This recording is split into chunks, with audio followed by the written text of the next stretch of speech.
May buntag mga idol, for this video mga idol, ako din ipakita sa inyo mga idol.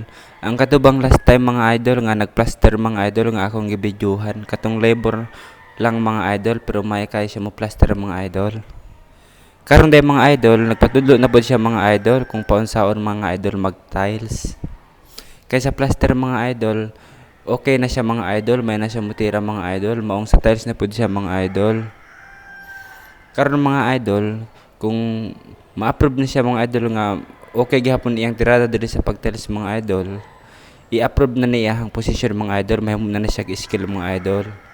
Maong na ning kamot ni siya mga idol, aron siya ma-skill mga idol. Inani among labor diri mga idol, dili tapulan mga idol. Kung namoy labor nga ingon ani mga idol, palanggahan ninyo na mga idol.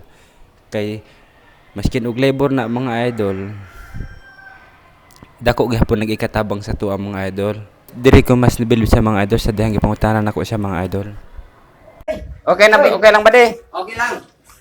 Para na mahirap, magsipag lang tayo. At may tiyaga, may nilaga. Yan, magaling.